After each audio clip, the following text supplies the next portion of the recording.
The treatment will cost more than 100 with less than a 10% chance of recovery. That's what the doctor said, calmly. My family didn't cry. They didn't argue. They just looked at each other and left. My mother's words were final. Let the old man go. He's lived long enough. We're not throwing money into a black hole. And like that, they were gone. Out the door. Out of our lives. I was 17. Broke. Angry. Terrified. But I stayed. I emptied my college savings. I signed repayment forms. I took a job cleaning floors at the same hospital. Because he wasn't just an old man. He was my grandfather. And I refused to let him die alone. What they didn't know was she'd live another 7 years. And I'd become everything they said I couldn't be. When he died peacefully at 91, they came back. Not for him. But for what he left behind? The hallway was too quiet. I could still hear the echo of their footsteps long after the elevator doors had closed. I stood there, alone, clutching Grandpa's medical chart in one hand and my half-empty wallet in the other. My mother had been the last to leave. She didn't even look at me. Just tossed a cold glance over her shoulder and said, "You can stay if you want, but don't come asking us for anything later." Then she was gone. The nurse beside me shifted uncomfortably. "Are you Caroline?" I nodded, my throat tight. "We'll need someone to sign the financial responsibility forms. The insurance only covers about 30% of his care. Without intervention, he won't make it through the week." I didn't hesitate. Not because I wasn't scared, God. I was terrified. But because I couldn't bear the thought of him waking up in pain and realizing no one had stayed. I signed every form they handed me. The stack felt like a legal execution. I handed over my college savings, 200 scraped together from scholarships and summer jobs. Then I called the HR office downstairs and begged for a job, any job. By 6 p.m., I was scrubbing floors in the pediatric wing. By 10 p.m., I was back at Grandpa's bedside, holding his hand while machines beeped and buzzed around us. He didn't wake up for 3 days. When he finally did, his voice was weak, his eyes watery. But the first thing he whispered was, "You stayed." I nodded, tears blurring everything. Always. That night, while he drifted back into sleep, I sat beside him and stared out the window. The world outside kept moving: cars, city lights, people laughing in restaurants. But here, in this quiet hospital room, something had broken and rebuilt inside me. They thought they'd left me with a dying man. But what they really left me with was time. Time to listen. Time to learn. Time to grow into the woman I was never allowed to be around them. They walked away.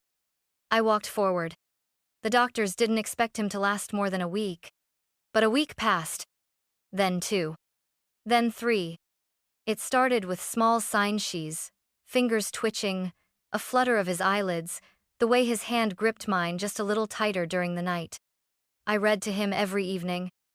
At first, I didn't know if he could even hear me.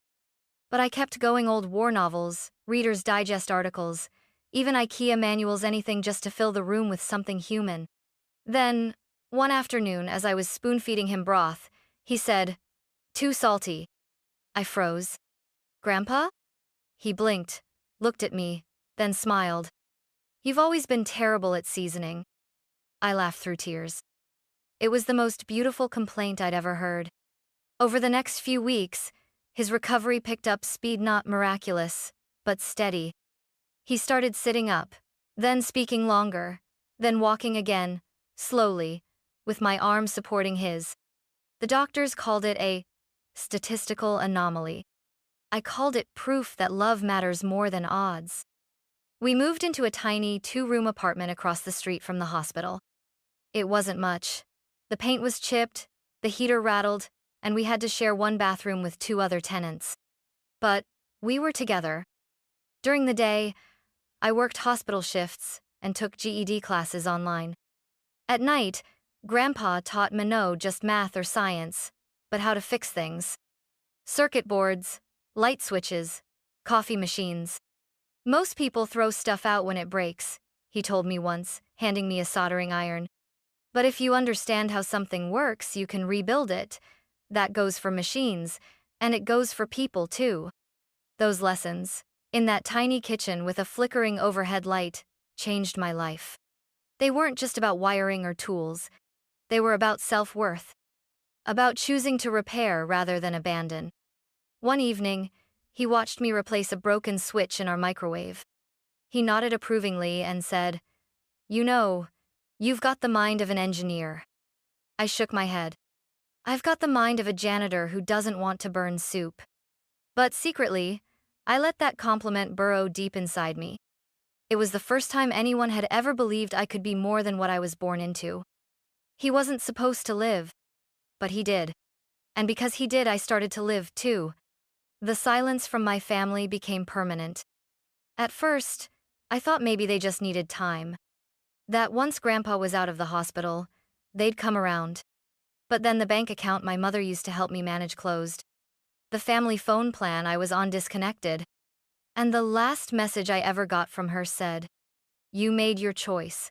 Don't expect anything from us ever again." No explanation, no conversation. Just erased. I cried for days. Not just because it hurt, but because I knew they didn't even miss me. Not really. Grandpa saw it in my face even when I tried to smile. He never spoke badly of them. He just said, "Some people only know how to love when it's easy. You're not one of those people." Money got tight fast. I was working double shifts, cleaning the hospital at night and assisting at a supply desk during the day. I studied for my high school equivalency exams between mopping floors and folding scrubs. I skipped meals sometimes so Grandpa could have a better one. He hated that. So he made me a deal. He'd teach me everything he knew: mechanics, basic programming, blueprint reading if I promised to charge people for the work. By month 3, we had a shoebox full of cash labeled repair fund. By month 6, the neighbors were knocking, asking for help fixing appliances, rewiring lamps, even building backyard irrigation timers. We never advertised. But word spread. Caroline and her grandpa, they don't just fix things, they care. One night, while patching up an old toaster someone dropped off, Grandpa said, "You don't need their name to build your own." I looked at him. "Whose name?" He didn't answer, just kept twisting the wires into place. That was the night I realized. He knew exactly what he was preparing me for. Not revenge, not payback, but independence. A life beyond anyone else's permission. That year, I earned my GED. The following summer, I was accepted into a part-time tech program for women in STEM. I almost didn't apply. I didn't think I belonged. But Grandpa said, "The people who belong aren't the ones born into rooms. They're the ones who build doors." So I built mine, and I walked through it. 7 years. That's how long it's been since they walked away. 7 years since I signed hospital forms with shaking hands and a college fund I no longer had. 7 years since I became the girl who stayed. And in those 7 years, I became something more. I became Caroline Green, not just the girl with a soldering iron and a mop, but a builder of systems, a fixer of what others threw away, a woman with a name that meant something beyond the family that abandoned her. It started in our garage. Grandpa and I built a prototype for an emergency fall sensor. Something simple, wearable, affordable. We tested it for months. Grandpa even fake fell around the kitchen just to help. We pitched the design to a local clinic. They loved it. Soon, we had our first tiny grant, then a second, then a small team of 2 interns who believed in the idea enough to work for coffee and hope. We named the project Safe Step. By year 5, we were registered as an LLC. By year 6, we had contracts with 3 elder care facilities in the state. And by year 7, our devices were protecting over 10,000 senior citizens. Grandpa became our advisor, our mascot, our favorite test subject. But more than anything, he was my anchor. Every decision, every late night, every design sketch taped to the wall, And he was there. He didn't always say much, but when he did, it mattered. Success means nothing if it makes you forget who you are. The local paper ran a story on us one winter. From hospital janitor to CEO, the woman who built her future from a broken past. I didn't send it to my mother. I didn't need to. The story made its way around town, around extended family, around everyone who once said I was wasting my life on a man already dying. I didn't gloat. I didn't call. I didn't respond to the cousin who emailed, "Hey, long time have you been?" Because I knew something they didn't. My name didn't come from them. It came from every night I didn't quit. From every screw I turned. Every bill I scraped to pay. Every word Grandpa whispered when I didn't think I could do it. He was 91 when his health began to fail again. Slower this time. Gentler. He still drank his morning coffee. Still gave me feedback on my code. Still smiled when I walked into the room. But we both knew. This time, he wasn't going to recover. And for the first time in years, I was the one who didn't want to let go. He passed away on a Tuesday morning. The light outside was soft like the world already knew it needed to be gentle. I found him in his chair by the window, the one he always called his thinking spot. A closed book in his lap. A half-drunk cup of tea by his side. And a faint smile still resting on his face. No machines. No chaos. Just peace. I held his hand for a long time before I could even call the hospice nurse. Not because I didn't know what to do, but because I wasn't ready to live in a world without his voice. The funeral was small, just like he wanted. No flowers. No grand speeches. Just neighbors, a few colleagues from our early Safe Step days, and the nurse who once said he was the kindest patient she'd ever met. I was standing at the edge of the churchyard, thanking people as they left, when I heard the sound of heels on gravel. Expensive ones. I turned and froze. There they were. My mother. My uncle and his wife. My cousin in a sleek black suit like he was walking into a stockholder meeting. They looked around like they were tourists at someone else's grief. My mother opened her arms, as if the past 7 years hadn't happened. "Caroline, sweetheart, you've grown into such a woman." I didn't move. Didn't speak. She tried again.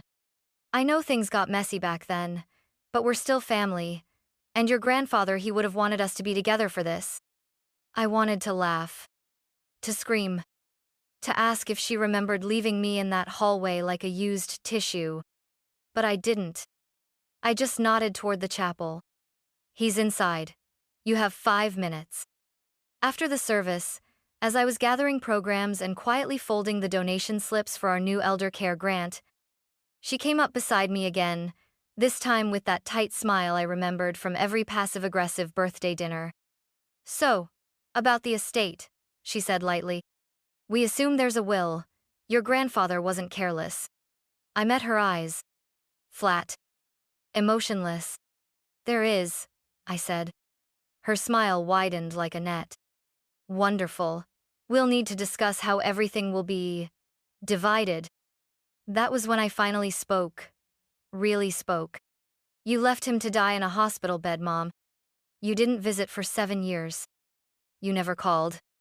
You never once asked if he made it. You only showed up now because you think he was worth something." She blinked, just once, but it was enough. Then she snapped, "Don't be dramatic. You're still his granddaughter, but we're his children. He wouldn't cut us out." I looked down at the wooden envelope in my hand, his will, sealed, notarized, and already in the care of his lawyer. "You'll find out tomorrow," I said quietly. "But just know he wasn't nearly as forgiving as I am." The next morning, I arrived at the law office 15 minutes early.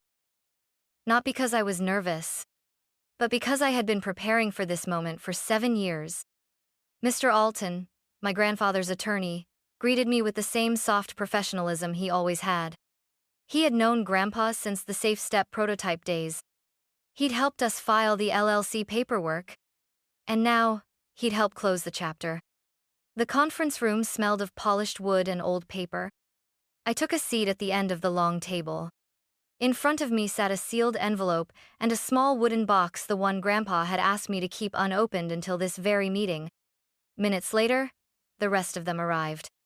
My mother walked in like she owned the place, in heels too sharp for her words. My uncle followed, face already tight with expectation. My cousin sat across from me, smirking like he was already spending the inheritance. No one said hello. Mr. Alton cleared his throat and began. This is the last will and testament of Walter H. Green.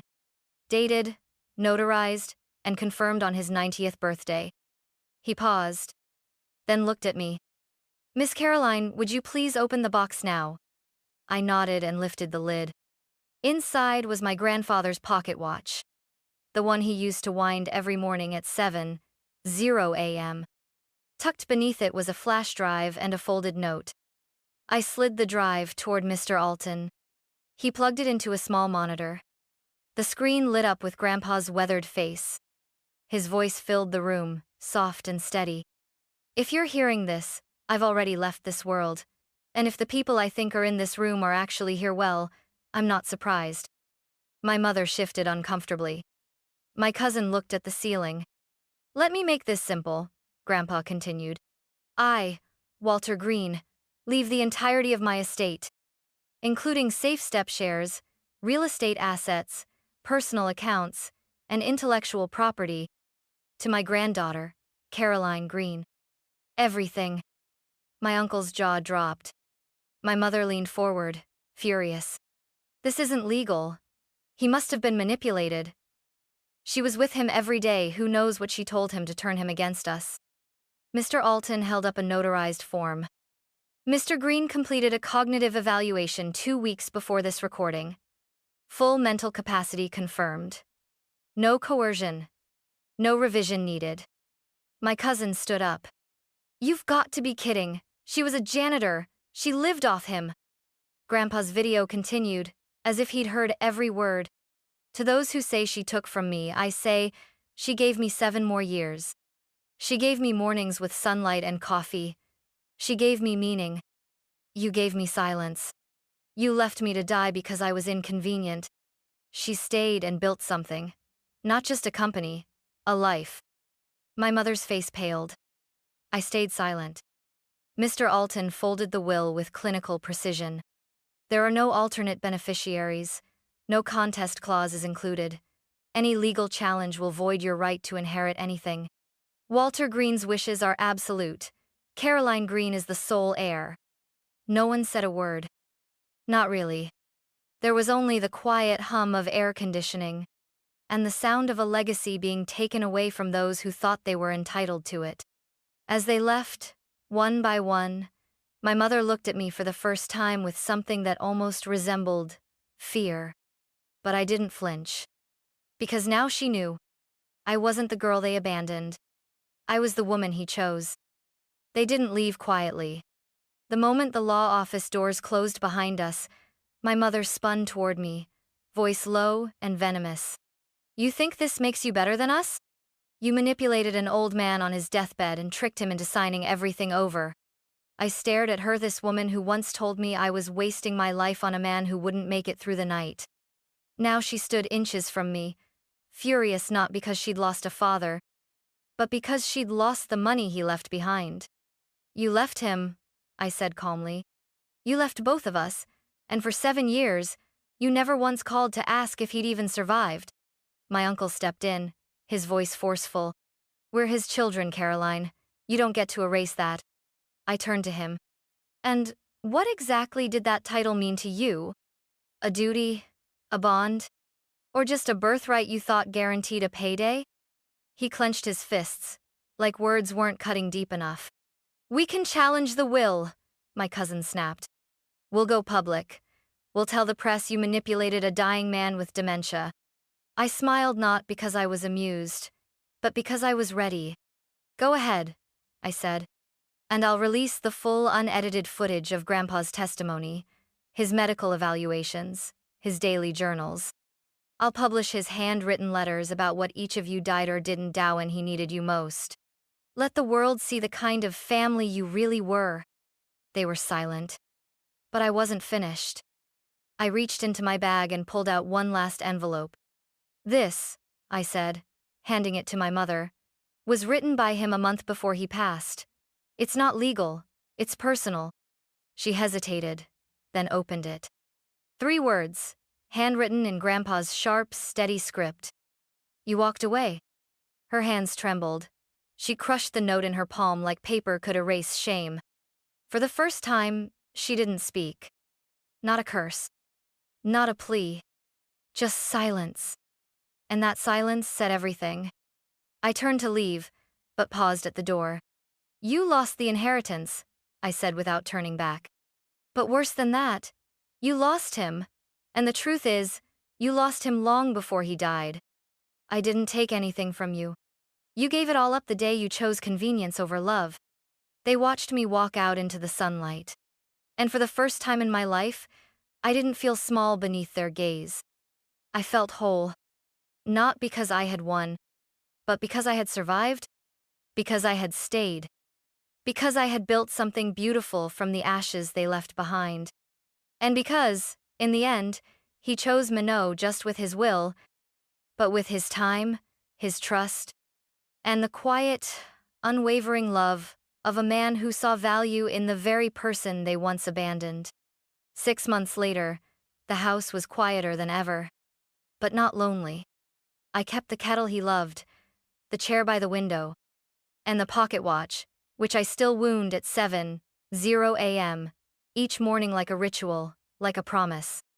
But what I did next wasn't about mourning. It was about building. I used a portion of the inheritance to launch the Green Foundation, named not just for Grandpa's surname, but for the man who grew hope out of neglect. The mission was simple: to provide technical training and emotional support to teens and elderly individuals who had been abandoned just like we had been. We started small: 3 laptops, 2 folding tables, and a rented room in a community center. But the day our first student built her own basic fall detection device and shouted, "It actually works," I felt something click in my chest. That joy, that spark, that was him living on. A year later, we opened our first permanent workshop space. 5 years after that, one of our scholarship recipients became a lead developer at SafeStep. And when she invited me to her graduation, she said, "I never had a real family, but your foundation made me feel like I mattered." I gave her Grandpa's favorite wrench, the one he always said fixed more than circuits. "You do matter," I told her. "And don't ever let anyone make you forget that." I still live in the same house. The company is bigger now, but my life is still simple. No lavish mansions, no flashy cars, just purpose and peace. Because I know what wealth really is. It's the extra 7 years I got with him. It's the lives I've helped repair. It's the girl I used to be, and the woman I became because I stayed when no one else would. Sometimes I think about the day they left us at the hospital, about how broken I felt. And then I look at what came from that moment. Not bitterness, but belonging. Not revenge, but restoration. Not inheritance, but legacy. Tonight, I'll wind the pocket watch again. And one day, when I know someone else is ready, I'll pass it on. Not because it's valuable, but because it carries everything that matters. And I'll say what he once told me. You stayed. You built. And now, it's yours.